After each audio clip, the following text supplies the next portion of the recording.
if I died having this surgery, at least I'd be dying trying to do something, like trying to make it better, because if not, I was going to die anyway. If you were going to use the image of the lady who is morbidly obese and say that this is what you should aspire to look like, then that would be unhelpful. Always have the right to feel good in what you wear, and you know, have the right to go out and look good and feel good in what you're wearing and where you're going.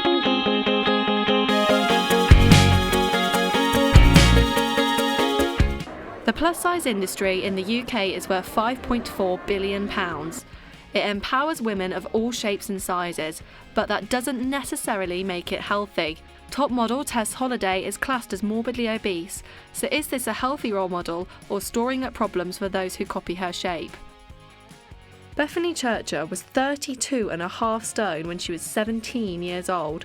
Now a plus-size model, she tells her story of being morbidly obese. Well, I was always quite a big child. I got diagnosed with compulsive eating disorder when I was 11, and that came after I broke my ankle when I was young, and then I broke it a few times. So I wasn't exercising, so I had quite a traumatic childhood, and I just turned to food for comfort, really. And then it turned into an eating disorder. So I literally couldn't help but eat. It was like an addiction, and it was an addiction to food. And I just continued to put on weight until I got to around 17, and everything was fine until that point. And then all of a sudden I just got so many health issues. I had to have my gallbladder removed at 17, which is usually something that happens when you're like 60. It's like an old problem. And then I got intracranial hypertension, which is a condition that young overweight women get. It's quite rare, but it usually does happen in overweight women. So I had to have a lot of lumbar punctures to drain the fluid off of my brain, because basically it's where the fluid swells up around your brain and basically compresses your brain and pushes on your optic nerves, so you can go blind, you can have a brain hemorrhage. So it got to a point where my weight was a very, very serious issue. So it was at this point that I really had to start thinking about it. Bethany now eats healthily, exercises regularly and looks after her body, but only because she almost died because of her weight. I had a mini stroke when I was 18, and then I'd been thinking about having surgery anyway, or having a gastric bypass, because I tried everything possible in the book to lose weight, but because of my eating disorder, nothing was working. And because I was just so down about being so big, it was a vicious circle. So I would eat because I felt depressed about my weight, as a comfort, and then I'd put on more weight because I was eating because I was depressed. So it literally went round in a horrible vicious circle. And then that finally happened, and the doctor said to me, we need to do something now, or you've got like 6 months to live. You're going to have a full-blown stroke if you don't do something. So they offered to give me a gastric bypass, and I made the decision to just go through with it in the hopes that it would be worth it. I think it was at the weight I was 32.5 stone. So the weight that I was, I think it was 1 in 10 people don't make it because it's such a big surgery. The surgery was a success, and Beth has now lost 18 stone.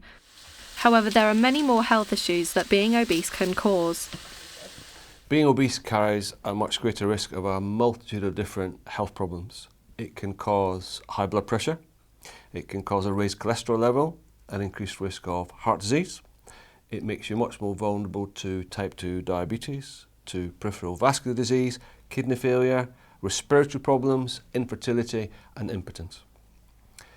High blood pressure is where the pressure in your bloodstream is excessively high and makes you more prone to complications such as stroke or heart attack.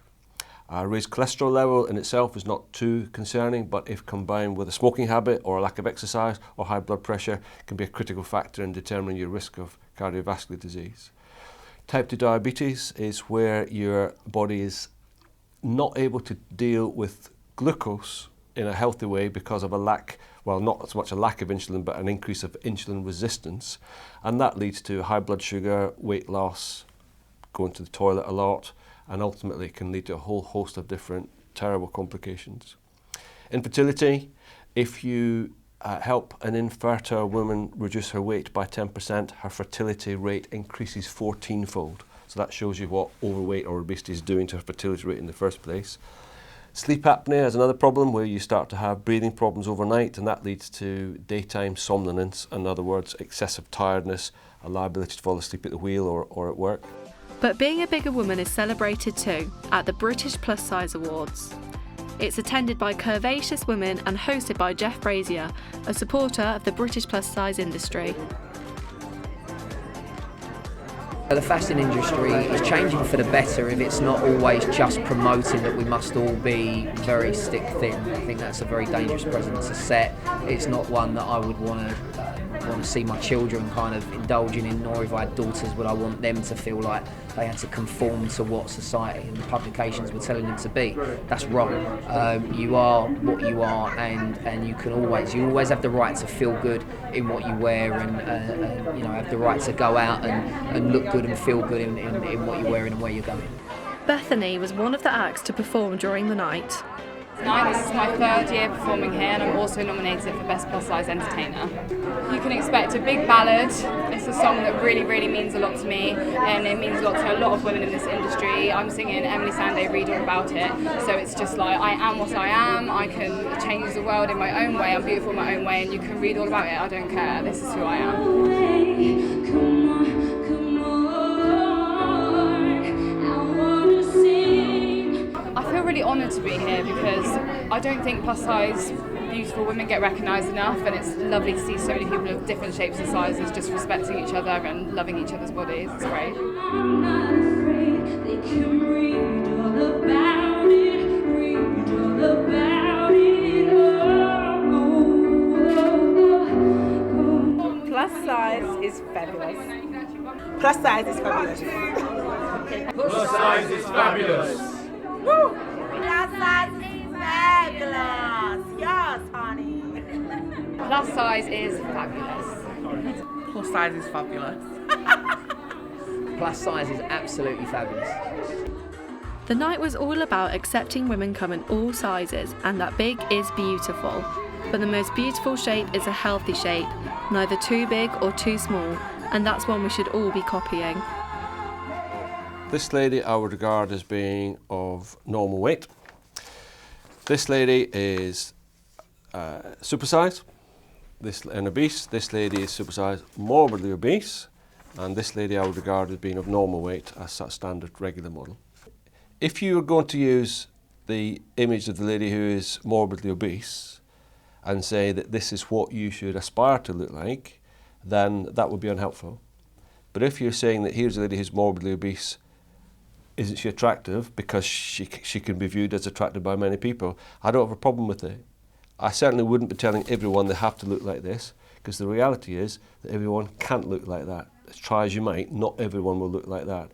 And I don't want people to be going through the whole life feeling inadequate because they haven't achieved what doctors might term an ideal weight.